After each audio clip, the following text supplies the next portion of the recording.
Hello student, tricky pro के YouTube platform पर आप सभी का हार्दिक स्वागत है।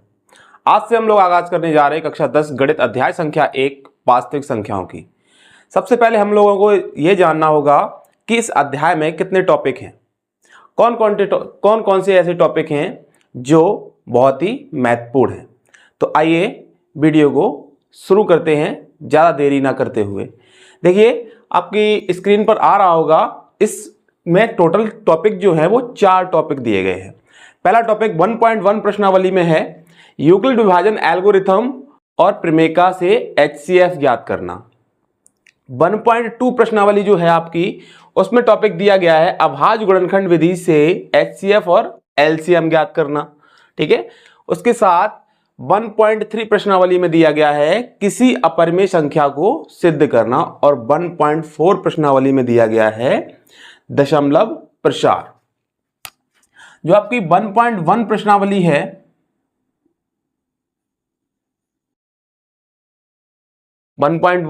यूक्लिड विभाजन एल्गोरिथम और प्रमेयिका द्वारा एचसीएफ ज्ञात करना। ठीक है, और आपकी जो 1.2 प्रश्नावली है वो है आपकी अभाज्य गुणनखंड विधि से एचसीएफ और एलसीएम ज्ञात करना।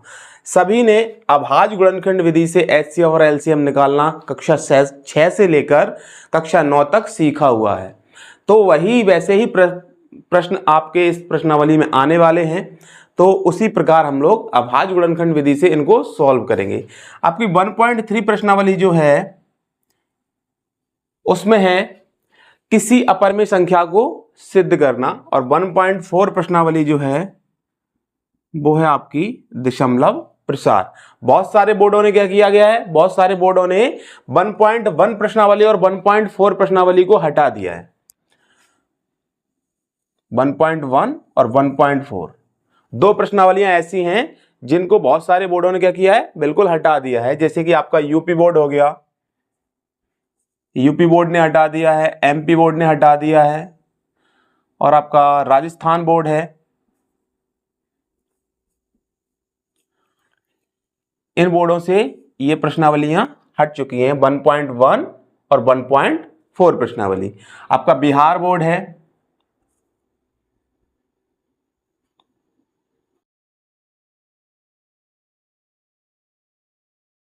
बिहार बोर्ड हो गया, झारखंड बोर्ड हो गया। ठीक है, इनमें ये चारों की चारों प्रश्नावली दी गई हैं। मैं आपको सारी की सारी प्रश्नावली क्रमानुसार करवाऊंगा। सबसे पहले हम उन सिलेबस यानी कि उन टॉपिकों को लेंगे जो सभी के सिलेबस में दी हुई हैं। जैसे कि 1.2 प्रश्नावली है और 1.3 प्रश्नावली है, ये सभी के सिलेबस में है। तो सभी लोग, सबसे पहले हम लोग कॉमन टॉपिक को उठाते हैं जो सभी के सिलेबस में दे रखी है। तो कॉमन टॉपिक क्या है, 1.2 प्रश्नावली है और 1.3 प्रश्नावली है, ये सभी के सिलेबस में दे रखी है। तो हम सबसे पहले आगाज जो करेंगे आज से इस क्लास का 1.2 प्रश्नावली के एग्जाम्पल से करेंगे। तो चलिए आइए वीडियो को शुरू करते हैं ज्यादा देरी ना करते हुए। देखिए 1.2 प्रश्नावली जो है, 1.2 प्रश्नावली का पहला एग्जाम्पल है, आपकी स्क्रीन पर आ रहा होगा।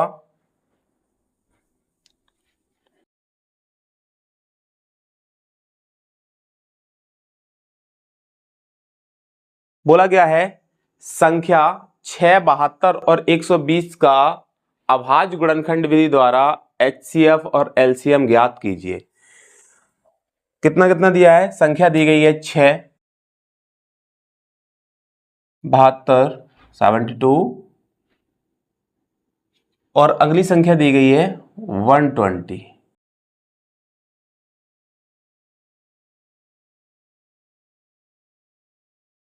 हमें क्या करना है, अभाज्य गुणनखंड विधि से इनका एचसीएफ ज्ञात करना है।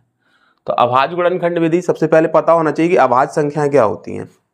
अभाज्य संख्याएं वे संख्याएं जिनके केवल 2 गुणनखंड होते हैं, एक स्वयं होगा और एक वन होगा। उन संख्याओं को हम लोग क्या कहते हैं, अभाज्य संख्याएं कहते हैं। चलिए, सबसे छोटी जो अभाज्य संख्या होती है वो आपकी 2 होती है, और 2 एक ऐसी ऐसी अभाज्य संख्या है जो एक सम संख्या भी होती है। बाद बाकी की जो संख्याएं होती हैं सारी की सारी विषम अभाज्य संख्याएं होती हैं। सम अभाज्य संख्या केवल 2 होती है। तो आपके बहुविकल्पी प्रश्न में पूछ भी सकता है कि बताइए कि इनमें से सम अभाज्य संख्या कौन सी है। तो केवल और केवल 2 होती है।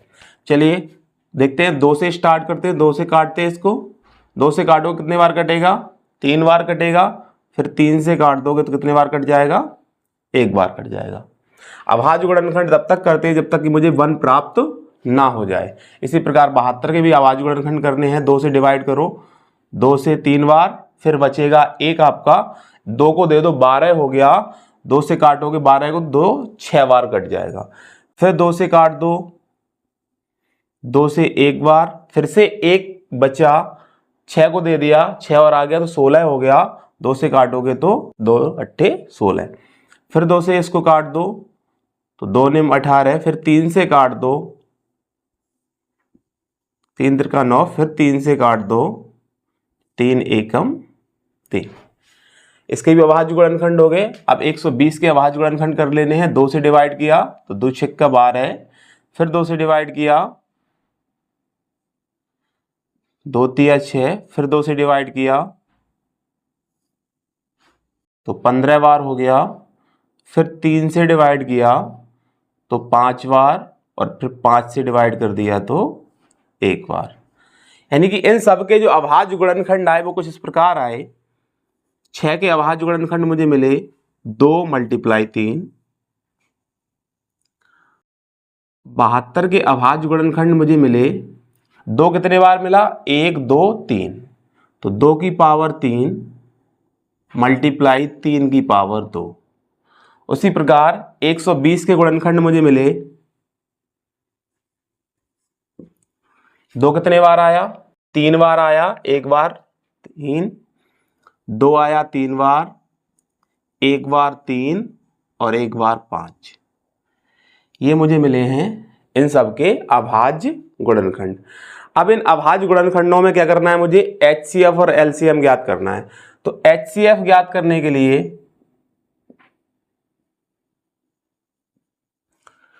गुणनखंडों में जो कॉमन पद होते हैं उनकी न्यूनतम घात को लिया जाता है, और LCM में कॉमन पद के अधिकतम घात को लिया जाता है। उसके साथ साथ जो बचा हुआ होता है, जो पद बच जाते हैं, उनको भी LCM में ले लिया जाता है।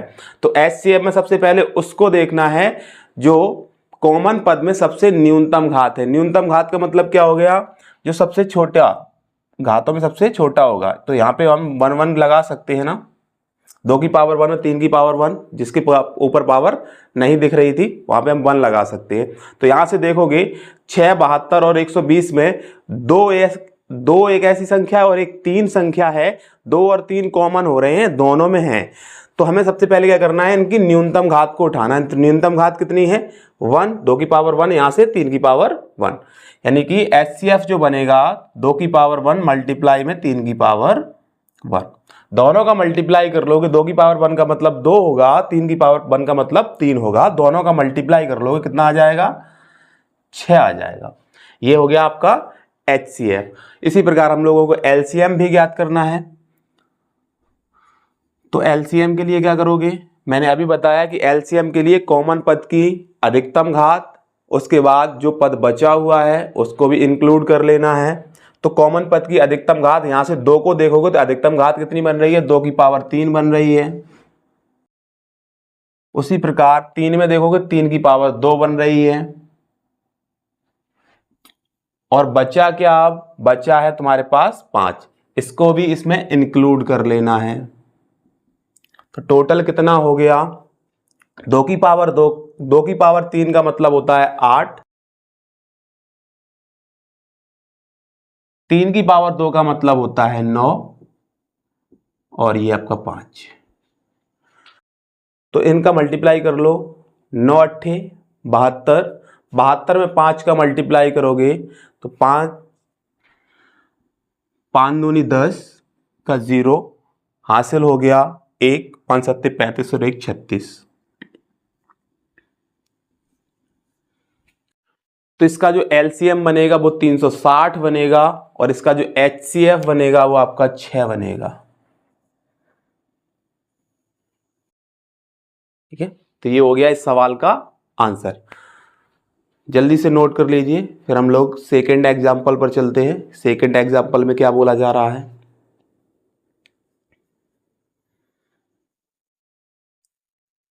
नोट कर लीजिए फटाफट से, फिर हम लोग चलते हैं सेकेंड एग्जाम्पल की ओर।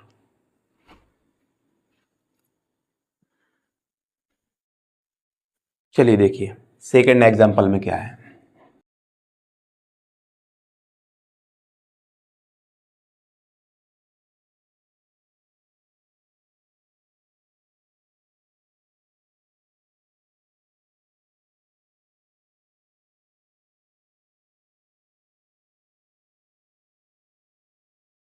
दूसरे एग्जाम्पल में बोला जा रहा है संख्याओं 6 और 20 के अभाज्य गुणनखंड विधि से एचसीएफ और एलसीएम ज्ञात कीजिए। ठीक है ना, संख्या कौन कौन सी दी गई हैं, संख्याएं दी गई हैं 6 और 20। दो संख्याएं दे रखी हैं, बोला गया है इनका अभाज्य गुणनखंड विधि से एचसीएफ और एलसीएम ज्ञात करना है। जैसा पिछले सवाल में किया था बिल्कुल सेम इस सवाल में भी करना है। सबसे पहले क्या करोगे, 2 से डिवाइड करोगे। डिवाइड करना जो स्टार्ट करते हैं हम 2 से ही स्टार्ट करते हैं। अगर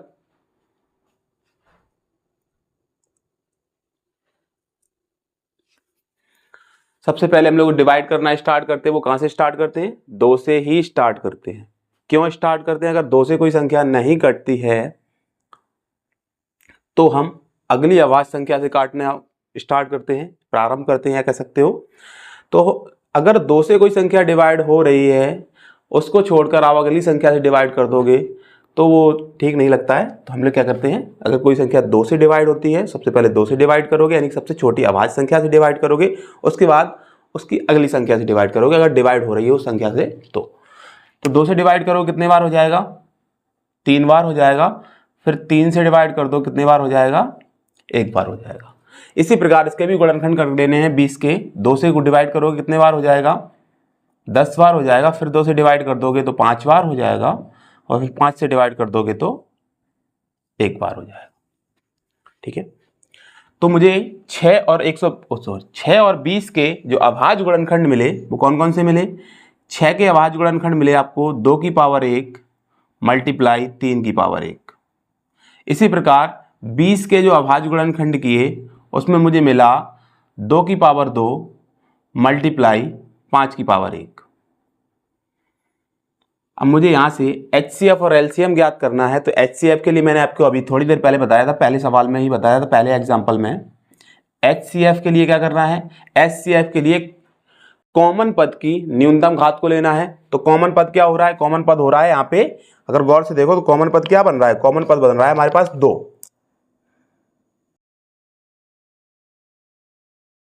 यही तो कॉमन बन रहा है।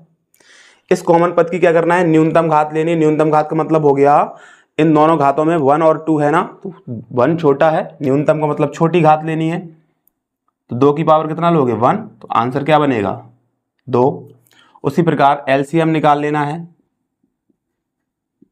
एलसीएम के लिए क्या करोगे, एलसीएम के लिए न्यूनतम घात एलसीएम के लिए कॉमन पद की अधिकतम घात, उसके साथ साथ जो पद बच गए हैं उनको भी इंक्लूड कर लेना है, उनको भी साथ में ही ले लेना है।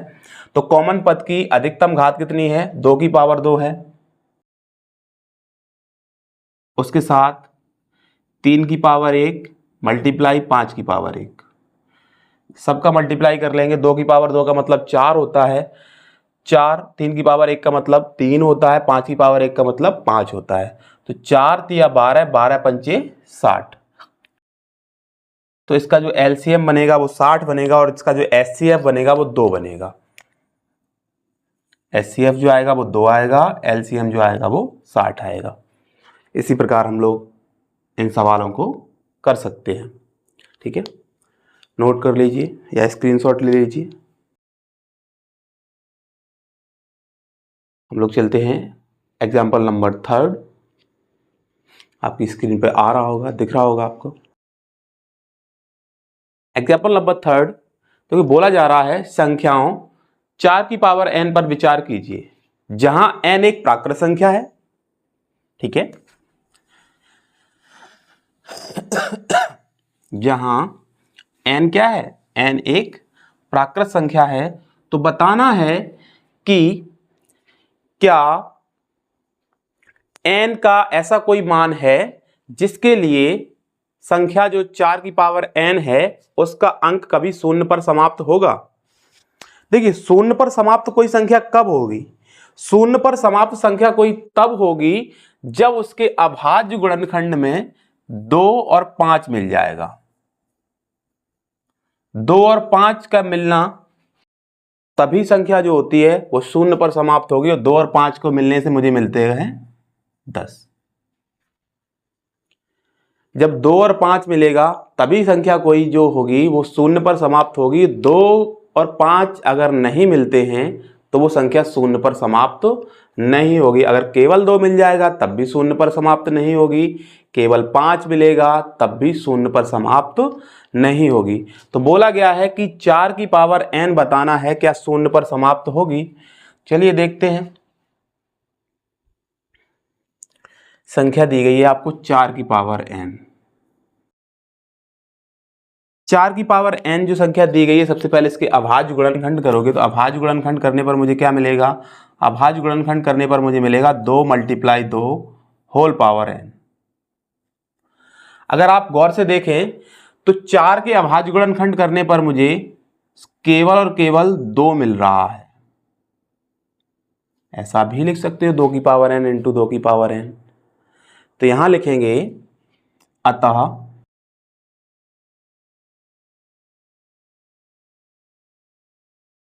4 की पावर n के अभाज्य गुणनखंड में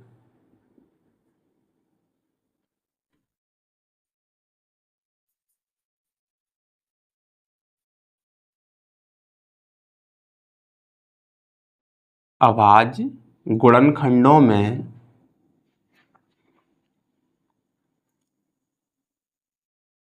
5 उपस्थित नहीं है।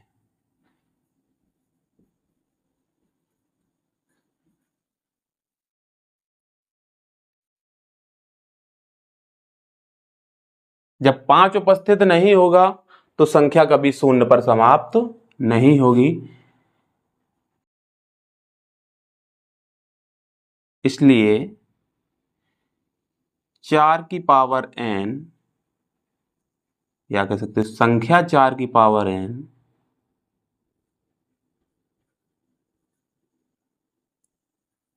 अंक शून्य पर समाप्त नहीं होगी।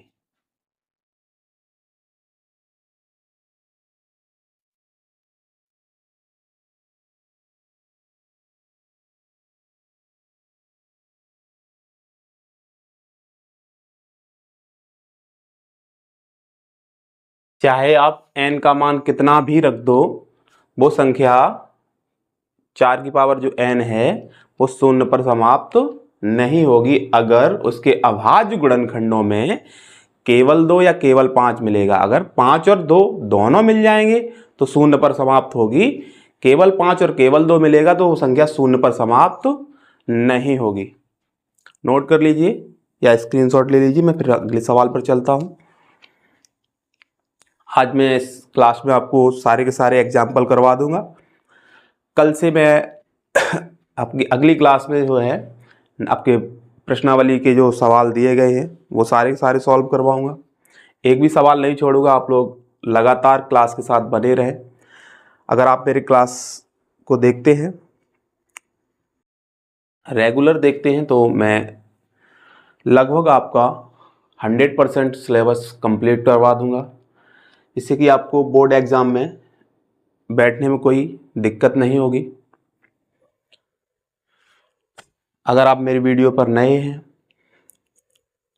तो चैनल को सब्सक्राइब कर लीजिए, वीडियो को लाइक करिए, अपने दोस्तों के साथ शेयर जरूर करिए, जिससे कि उन्हें भी इस क्लास का नोटिफिकेशन मिल सके। अपने दोस्तों के साथ शेयर कीजिए, उनसे सब्सक्राइब करवाइए मेरा चैनल।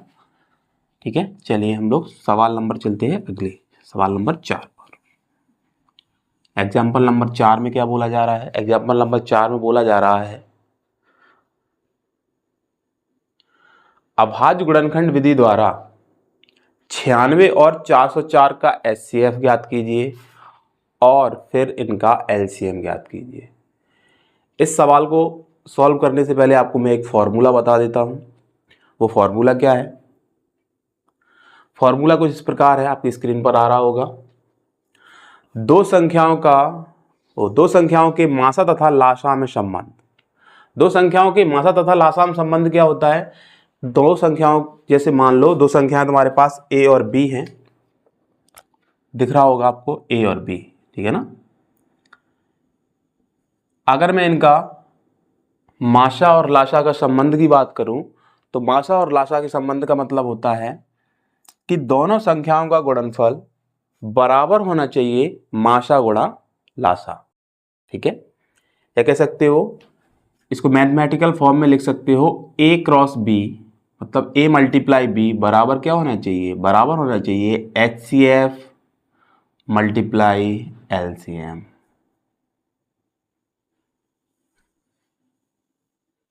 ये इस फॉर्मूले पे आधारित प्रश्न अब आपको करने होंगे, ठीक है। तो चलिए आइए सॉल्व करते हैं अगले सवाल को। एग्जाम्पल नंबर हो गया आपका 4। तो एग्जाम्पल नंबर 4 बोला जा रहा है कि अभाज्य गुणनखंड विधि द्वारा 96 और 404 का HCF ज्ञात कीजिए। 96 और 404 का HCF निकालना है। 96 404।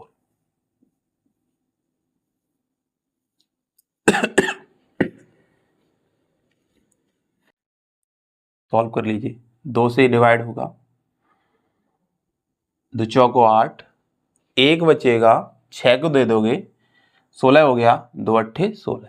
फिर से 2 से डिवाइड करोगे, 2 दूनी 4, 2 चौको 8। फिर 2 से डिवाइड करोगे तो 12 बार हो जाएगा। फिर 2 से डिवाइड करोगे 6 बार हो जाएगा। फिर 2 से डिवाइड करोगे तो 3 बार हो जाएगा। फिर 3 से डिवाइड करोगे तो 1 बार हो जाएगा। तब तक डिवाइड करना है जब तक कि 1 प्राप्त ना हो जाए। इसी प्रकार इसको डिवाइड करिए, 2 से डिवाइड करेंगे 202। फिर 2 से डिवाइड करोगे 101। 101 किसी से डिवाइड नहीं होगा क्योंकि ये खुद अभाज्य संख्या है। खुद में एक अभाज्य संख्या है तो 101 101 से ही डिवाइड होगी। तो 101 से डिवाइड करोगे तो आएगा 1। यानी कि 96 के अभाज्य गुणनखंड करने पर क्या मिला मेरे को?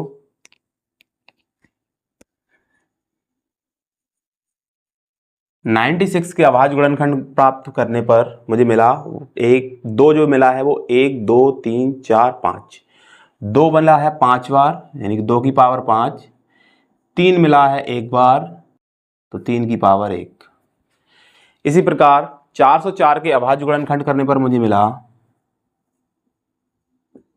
2 मिला है 2 बार, उसके साथ 101 मिला है जो एक खुद में अभाज्य संख्या थी। इतनी संख्याएं मेरे को मिली हैं। अब मुझे क्या करना है? सबसे पहले इनका निकालना है HCF, उसके बाद बताना है LCM। तो HCF कैसे निकालोगे? HCF निकालने का मेथड मैंने अभी आपको बताया था, 3 सवालों में बता चुका हूं।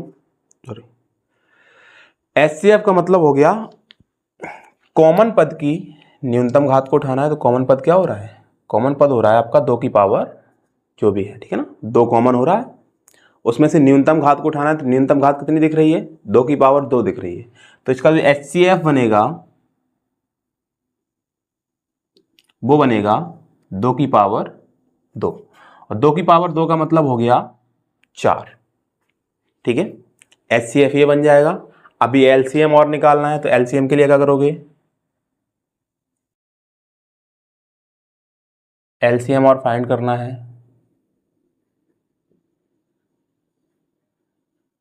LCM के लिए क्या करना है? LCM के लिए मैंने अभी आपको फॉर्मूला बताया था कि अगर दो संख्याएं दी जाएं और उनका HCF पता हो तो कैसे निकाल सकते हो। फॉर्मूला बताया था A क्रॉस B, यानी कि A मल्टीप्लाई B बराबर किसके होगा? HCF multiply LCM। यहां से अगर एलसीएम का वैल्यू निकालोगे तो एलसीएम का वैल्यू क्या मिलेगा, HCF मल्टीप्लाई में है, गुणा में है, यहां से इधर इसको अगर पक्षांतर कर दोगे, ट्रांसपोजिशन कर दोगे तो क्या मिलेगा, डिवाइड में जाएगा, यानी कि एलसीएम बराबर हो जाएगा A cross B upon HCF। ठीक है, मान रख दो A क्रॉस B, A के स्थान पर 96, B के स्थान पे 404, 96 मल्टीप्लाई 404 अपॉन HCF हम लोग निकाल चुके हैं, 4 आया था, 4 से 404 को डिवाइड करोगे 101, 101 बार हो जाएगा, 101 में 96 का मल्टीप्लाई कर दो तो क्या आएगा 96, ये हो गया इसका LCM और 4 हो गया HCF। 4 जो आया वो HCF है, 96 जो आया वो आपका LCM है। तो इस प्रकार से हमें इन सवालों को सॉल्व करना है, नोट कर लीजिए। फिर हम लोग एग्जाम्पल नंबर 5 की ओर बढ़ते हैं। अगर आप मेरी क्लास देख रहे हैं, वीडियो पर नए हैं तो वीडियो को लाइक कर लें, चैनल को सब्सक्राइब कर लें, नोटिफिकेशन बेल को ज़रूर से ऑन कर लें, क्योंकि आपकी ये क्लास शाम 6 बजे से 7 बजे तक चलेगी। प्रतिदिन आपको शाम 6 बजे क्लास प्राप्त हो जाएगी। तो फटाफट से आपको जब नोटिफिकेशन मिल जाएगा तो फटाफट से आप अपनी क्लास को ज्वाइन करके देख सकते हैं और अपने दोस्तों के साथ शेयर ज़रूर करें।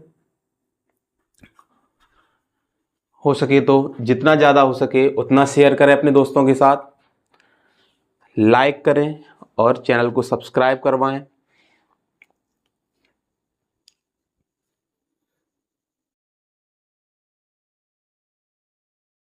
चलिए सवाल नंबर 5, एग्जाम्पल नंबर 5 में क्या बोला जा रहा है, देखिए एग्जाम्पल नंबर 5 की ओर हम लोग बढ़ते हैं। अगर आपको वीडियो अच्छी लग रही है तो वीडियो को लाइक जरूर कर दें।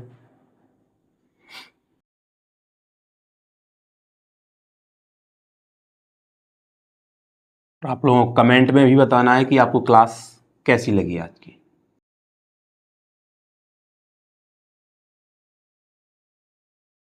तो एग्जाम्पल नंबर 5 देखिए आपकी स्क्रीन पर आ गया होगा।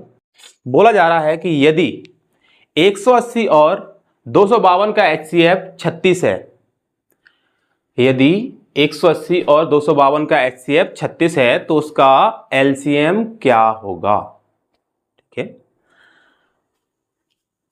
क्या दिया गया है, दिया गया है HCF ऑफ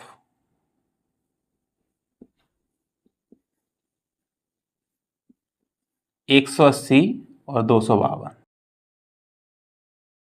इसके HCF को पहले से फाइंड करके दे रखा है, कितना है 36 है, 36। बोला जा रहा है कि इसका LCM क्या होगा, LCM ऑफ 180, 252 क्वेश्चन। ठीक है, मैंने थोड़ी देर पहले अभी आपको एक फॉर्मूला बताया था कि अगर दो संख्याएं दी जाएंगी, उनका HCF और LCM में से कोई एक पार्ट दिया जाएगा तो जो पार्ट पूछा जाएगा उसको बहुत ही आसानी से आप लोग उस फॉर्मूले की सहायता से निकाल सकते हो। बोला गया है कि HCF 180 और 252 को 36, HCF क्या दिया गया 180 और 252 का HCF जो दिया गया वो 36 यानी 36 दिया गया है, LCM फाइंड करना है। तो फॉर्मूला मैंने आपको अभी थोड़ी देर पहले बताया था, फॉर्मूला था कि दो संख्याओं का गुणनफल क्या होता है,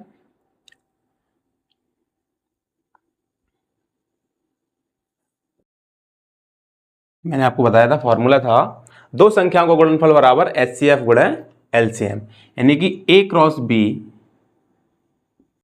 बराबर मैंने बताया था आपको HCF मल्टीप्लाई LCM। पिछले सवाल में भी हमने इस फॉर्मूले को प्रयोग किया था। यहां से अगर LCM बराबर निकालोगे तो क्या मिलेगा, LCM बराबर निकालना है तो HCF मल्टीप्लाई में था, ट्रांसपोजिशन यानी पक्षांतर कर दोगे तो डिवाइड में चला जाएगा, तो एलसीएम बराबर निकल के आ जाएगा आपका ए क्रॉस बी अपॉन HCF। यहाँ पे हम सारी की सारी वैल्यू रख देंगे। वैल्यू क्या है मेरे पास, ए क्रॉस बी का मतलब हो गया ए के स्थान पर रखोगे 180, बी के स्थान पर रखोगे 252 252 और HCF आपको दिया गया था 36 से डिवाइड कर दो 180 को, या इतना बड़ा नहीं आ रहा है आपको, टेबल इतना बड़ा नहीं आता तो छोटे टेबल से डिवाइड कर लेंगे। 18 से डिवाइड कर दो, 18 दूनी 36, 18 से इसको डिवाइड करोगे तो 10 बार हो जाएगा, 2 से इसको डिवाइड करोगे तो 5 बार हो जाएगा। 5 का मल्टीप्लाई कर दो 252 के साथ, मल्टीप्लाई करते हैं, 5 दूनी 10 का 0 हासिल होगा 1, 5 का 5 में करोगे तो 25, 25 और 1 हो जाएगा 26 हासिल हो गया 2, 5 दूनी 10 और 2 12। तो इसका जो एलसीएम बनेगा वो बनेगा आपका 1260।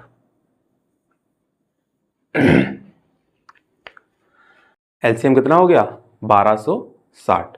इसी प्रकार से हम लोग सारे सवालों के एलसीएम और एचसीएफ निकाल सकते हैं। अगर दो संख्याओं का एचसीएफ और एलसीएम में से कुछ भी दिया जाए, उसमें से थर्ड यानी कि ऐसा कह सकते हो, इन संख्याओं में इनमें अगर टोटल देखें, इस फॉर्मूले से देखें तो 4 पार्ट हैं इसमें। पहली संख्या, दूसरी संख्या, एचसीएफ और एलसीएम। इनमें से आपको 3 पार्ट पता होंगे, कोई से भी 3 पार्ट पता होंगे और आपको चौथा पार्ट फाइंड करने के लिए बोल दिया जाएगा। तो आप बहुत ही आसानी से इस फॉर्मूले की सहायता से उसको निकाल सकते हैं। अगर आपको वीडियो अच्छी लग रही है तो वीडियो को लाइक जरूर कर दें और उसके साथ कमेंट में बताएं वीडियो आपको कैसी लग रही है। चलिए हम लोग एग्जाम्पल नंबर 6 पर चलते हैं। एग्जाम्पल नंबर 6 में क्या बोला जा रहा है,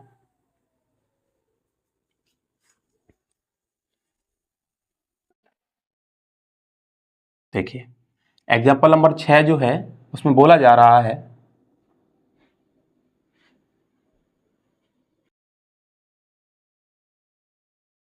आगे होगा आपकी स्क्रीन पर, 65 और 117 के HCF को 65m - 117 के रूप में दर्शाया गया है। m का मान ज्ञात कीजिए, साथ ही अभाज्य गुणनखंड विधि से इसका एलसीएम भी ज्ञात कीजिए। तो मुझे क्या करना है, मुझे ज्ञात करना है सबसे पहले m का मान जो इसमें बोल रखा है, उसके बाद जो अभाज्य गुणनखंड करेंगे उनकी सहायता से मुझे इसका एलसीएम भी फाइंड करना होगा। तो बोला गया है 65 और 117 दो संख्याएं दी गई हैं। पहली संख्या 65 65 और दूसरी संख्या 117।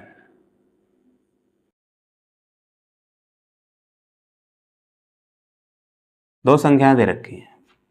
दोनों संख्याओं के सबसे पहले क्या करने पड़ेंगे, अभाज्य गुणनखंड करने पड़ेंगे। क्यों करने पड़ेंगे, उसकी कंडीशन भी है कि बोला गया है कि 65 और 117 के HCF को 65m - 117 के रूप में दर्शाया गया है, या कह सकते हो लिखा गया है।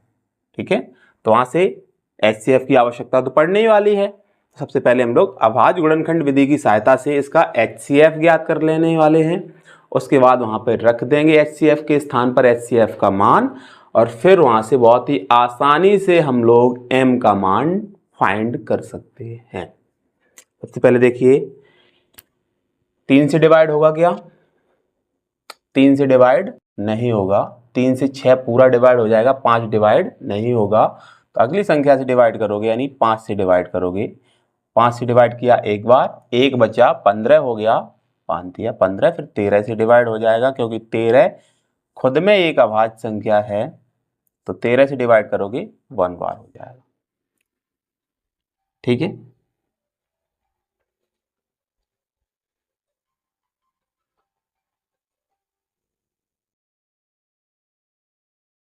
इसी प्रकार 117 के हमें क्या करने, गुणनखंड कर लेने। पहले 3 से डिवाइड करोगे, 3 से डिवाइड करोगे 3 से 3 बार हो जाएगा। ठीक है, बचेगा कितना, 2 बचेगा, 7 आ जाएगा नीचे, 27 हो गया, 3 से डिवाइड करोगे तो 3 निम 27, 9 बार हो जाएगा। फिर 3 से डिवाइड करोगे तो 3 एकम 3, 3 तिया 9। फिर 13 खुद में एक अभाज्य संख्या है, 13 से डिवाइड कर दो, 13 से डिवाइड करने पर मेरे को मिल जाएगा 1। यानी कि गौर से देखें तो मुझे यहाँ पे HCF जो है वो मिल चुका है। HCF बराबर क्या लिखोगे, सॉरी सबसे पहले इसके अभाज्य गुणनखंड लिख लेने हैं। 65 के जो अभाज्य गुणनखंड मिले मुझे को मिले 5 की पावर 1 मल्टीप्लाई 13 की पावर 1। उसके बाद 117 के HCF सॉरी अभाज्य गुणनखंड करने पर मेरे को मिले अभाज्य गुणनखंड 3 की पावर 2 मिला और 13 मिला। 13 के सामने 13 को रख दो और 3 तो है नहीं तो इसको उठा के पीछे कर दो। अगर इसके HCF की बात करोगे तो HCF क्या मिला, यानी कॉमन पद क्या हो रहा है, कॉमन पद अगर गौर से देखोगे तो कॉमन पद 13 हो रहा है। ठीक है, तो इसका जो HCF निकल के आ गया 65 और 117 का HCF जो निकल के आ गया वो कितना हो गया 13। न्यूनतम घात का मतलब दोनों जगह समान घात है तो 13 की पावर 1 ही ले सकते हो, तो 13 हो जाएगा। अब मुझे बोला गया है कि m का मान सबसे पहले फाइंड करो, उसके बाद बताना है कि इसका LCM क्या होगा। ठीक है, चलिए m का मान फाइंड कर लेते हैं। प्रश्नानुसार बोला गया है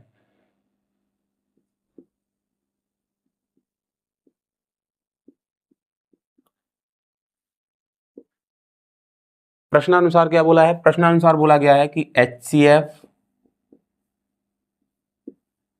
65 और 117, इसको उसने लिख दिया है 65m माइनस 117, इस रूप में उसने लिख रखा है।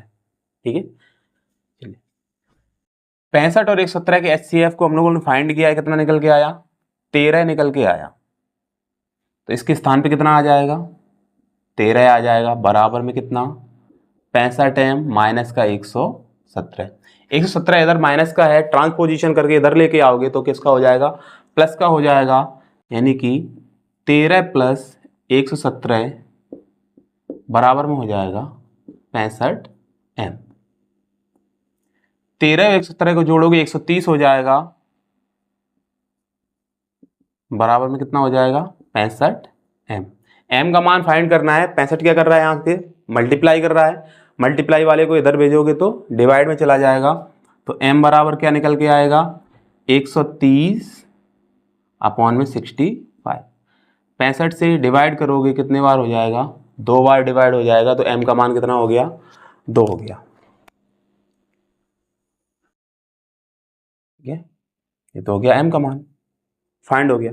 ठीक है, उसके साथ साथ उसने बताया कि अभाज्य गुणनखंड विधि से इसके क्या करने हैं LCM भी ज्ञात करना है।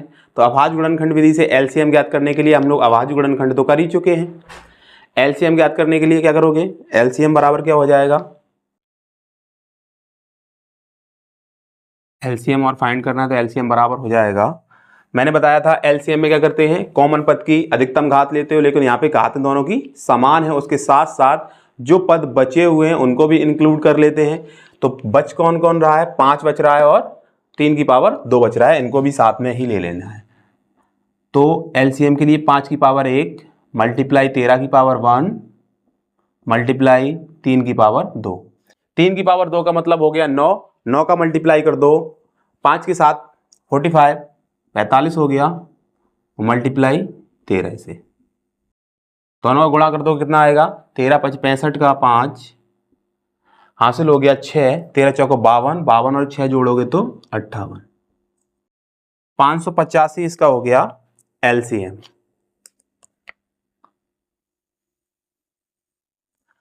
तो इस सवाल में मैंने सब कुछ याद किया। देखिए सबसे पहले HCF ज्ञात किया अभाज्य गुणनखंड विधि की सहायता से, उसके बाद इस प्रश्न में जैसा बोला गया था कि HCF 65 और 117 के HCF को क्या किया गया था 65m माइनस 117 के रूप में दर्शाया गया था।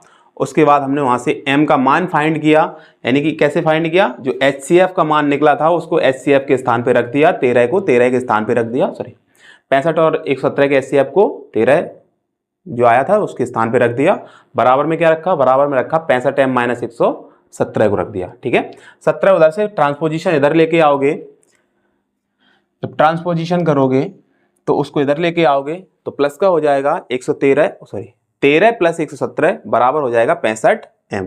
13 और 117 को जोड़ दोगे तो कितना हो जाएगा, 130 हो जाएगा। 130 बराबर हो जाएगा 65m। m बराबर निकालना है 65, यहाँ से ट्रांसपोजिशन करोगे, क्यों करोगे, क्योंकि यहाँ पे मल्टीप्लाई में है, इधर लेके आओगे तो डिवाइड में जाएगा, तो m बराबर हो जाएगा 130 बटे 65। 65 से 130 को डिवाइड कर दोगे कितने बार हो जाएगा, 2 बार हो जाएगा। m का मान निकल आया। उसके बाद उसने बोला था कि अभाज्य गुणनखंड विधि से उसका एलसीएम भी ज्ञात कीजिए। तो एलसीएम ज्ञात करने के लिए क्या करोगे, एलसीएम ज्ञात करने के लिए मैंने बताया था कि कॉमन पद की अधिकतम घात उठानी है, उसके साथ साथ जो पद बच जाते हैं उनको भी इंक्लूड कर लेना है, यानी कि उनके साथ ही ले लेना है। तो कॉमन पद यहां से देखा मैंने, तो कॉमन पद हो रहा था 13, 13 की पावर अधिकतम देखते, अधिकतम देखने का मतलब है दोनों, देखो यहाँ पे पावर 1 और 1 है, मतलब इक्वल हैं, बराबर दी गई हैं, तो 13 ले लिया, 13 की पावर 1, उसके साथ साथ जो पद बच रहा था, कौन कौन बच रहा था, 5 बच रहा था और 3 की पावर 2 बच रहा था, उनको भी साथ में ले लिया। तो एलसीएम बराबर हो गया 5 की पावर 1 मल्टीप्लाई 13 की पावर 1 मल्टीप्लाई 3 की पावर 2। तो 5 की पावर 1 का मतलब 5 होता है, 3 की पावर 2 का मतलब 9 होता है। 9 का मल्टीप्लाई 5 के साथ कर दिया तो 45 आ गया, 45 मल्टीप्लाई 13, 13 से जब मल्टीप्लाई करोगे तो 13 का मल्टीप्लाई 5 के साथ किया तो 65, 65 का हो गया 5, 65, 65 का 5 हो गया, हासिल हो गया 6।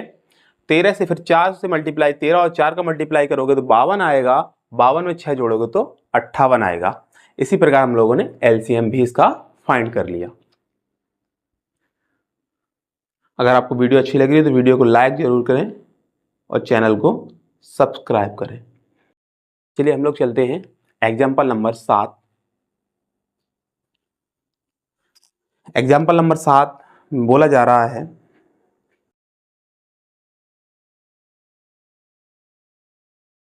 स्पष्ट कीजिए कि 3 गुणा 5 गुणा 7 प्लस 7 एक भाज्य संख्या है क्यों। अभी आप लोगों ने अभी तक तो अभाज्य संख्या देखी थी, अभी बताना है कि भाज्य संख्या क्यों है। भाज्य संख्या की सबसे पहले डेफिनेशन सुन लीजिए। भाज्य संख्या क्यों होती है। भाज्य संख्याएं वे संख्याएं जिनके 2 से अधिक फैक्टर हो, क्या कह सकते हो, वे संख्याएं जिनके 2 से अधिक गुणनखंड हो, वे संख्याएं भाज्य संख्याएं कहलाती हैं। और अभाज्य संख्याएं जो होती हैं वे संख्याएं जिनके केवल 2 गुणनखंड हो, तो उन्हें हम लोग कहते हैं अभाज्य संख्याएं। ठीक है, तो हमें फाइंड करना है, यानी कि डिफाइन करना है इस संख्या को, जो संख्या दे रखी है उसने 3 गुणा 5 गुणा 7 प्लस 7। ठीक है, इस संख्या को फाइंड करना है कि ये भाज्य संख्या क्यों है। अब ये भाज्य संख्या क्यों होगी, क्योंकि इसके 2 से अधिक गुणनखंड होंगे तो ये भाज्य संख्या होगी, 2 से कम गुणनखंड होंगे तो ये एक अभाज्य संख्या होगी। संख्या दी गई है मेरे को 3 मल्टीप्लाई 5 मल्टीप्लाई 7 प्लस 7, ये संख्या आपको दे रखी है।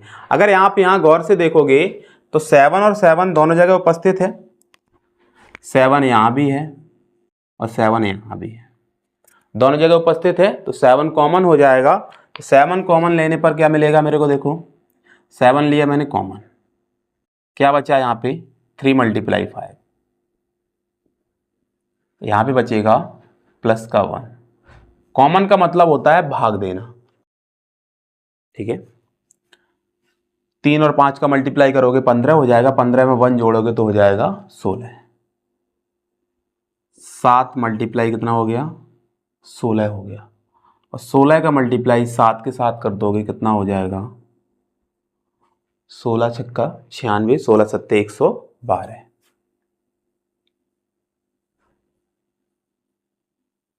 ये संख्या निकल के आ गई आपकी।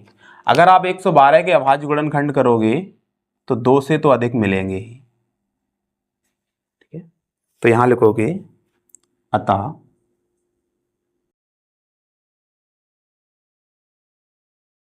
दी गई संख्या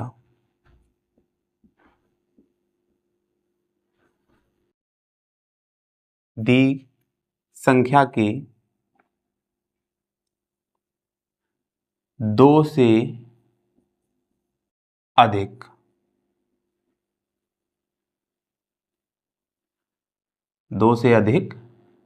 अभाज्य गुणनखंड है।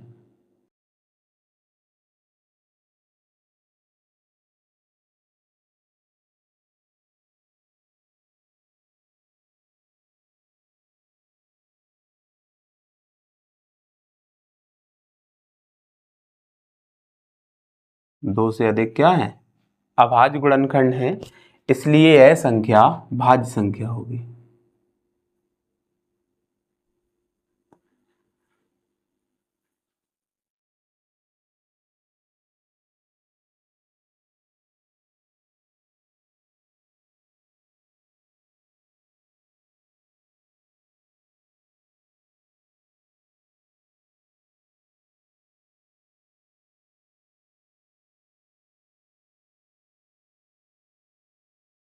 इस प्रकार से हम लोग भाज्य संख्या को डिफाइन कर सकते हैं।